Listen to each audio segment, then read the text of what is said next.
would like to point out, in case you didn't mention it, and not that I wasn't paying attention, is that Lorraine makes these dresses. So that's really very quite impressive, at least from my point of view. I certainly support it. Okay, well, now we have the pleasure of introducing Mr. Drew Pullen. While he's setting up, I'll just tell you a few things about this project. When we started this years and years and years ago, quite frankly, nobody knew anything about the Civil War in Hatteras at all. I mean, I know that it was written up here and there, but not very thoroughly. And Drew really spent years researching this and trying to find out everything he possibly could.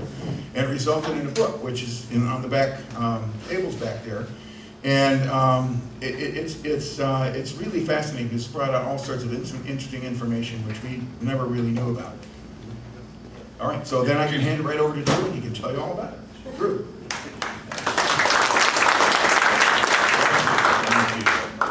If Danny could get the lights, and I also need, I don't want to stand in front of anyone, but Danny, if you could sit over here and advance the slides. Can you do me a favor? Just give me a nod. One thing that aggravates me is next. We left it, right? And by the way, we can hear you very well. Okay, good. Well, I thank you for all attending, and this is the reward. You are the reward for all of our efforts, and thank you for coming.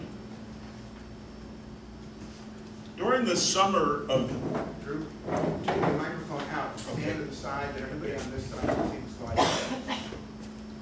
They don't fall off. Just I'll get out of the way as best I can. And would you take the thing off the floor? Great. See, we do double duty here. Is that better? Flowers, Drew. Flowers. Destroy the podium. Too many decorations.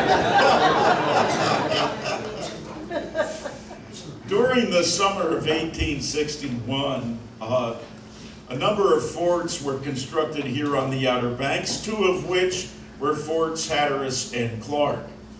And we were unaware that any photos of these forts existed until the last 10 or 15 years, and it ended up that they had these photos in the state archives, and they were there in the Outer Banks History Center. Now, there's different opinions on which fort is in which picture. I'll share my opinion, and that doesn't mean it's right, but I believe this is Fort Hatteras, and one of the reasons I believe that is this is a ship in the distant background coming in the inlet. So this is a photograph of Fort Hatteras.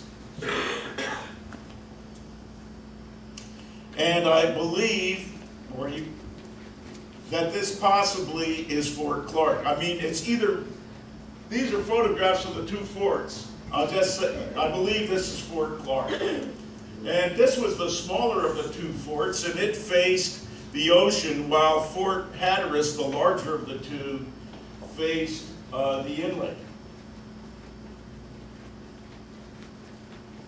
And these forts, among other reasons, were built to protect the privateering operations going on out of Hatteras Inlet.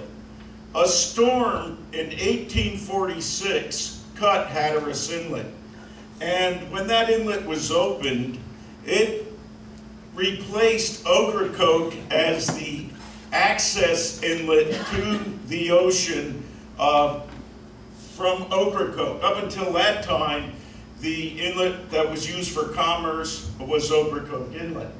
And these are just a number of the ships that were seized and the names of the privateering ships that seized them and what their cargoes were made up of. But so many of those northern ships, merchant ships, were seized that these northern merchant ship owners could no longer get their cargoes or their ships insured, and pressure was put on President Lincoln and his administration to bring an end to the privateering that was taking place here in Hatteras Inlet. And Commodore Stringham was commanded to put together an expedition to come down and bring an end to this privateering activity out of Hatteras Inlet. And so he began to organize the ships, and they put this expedition together there at Fort Monroe. And it was a joint military operation. The Army aspect of this was under the command of Benjamin Butler, and he plays a sort of a major role in what occurs. He actually accepts the surrender of the forts. These are photographs of the Confederate officers at Forts Hatteras and Clark. And I'll just point them out.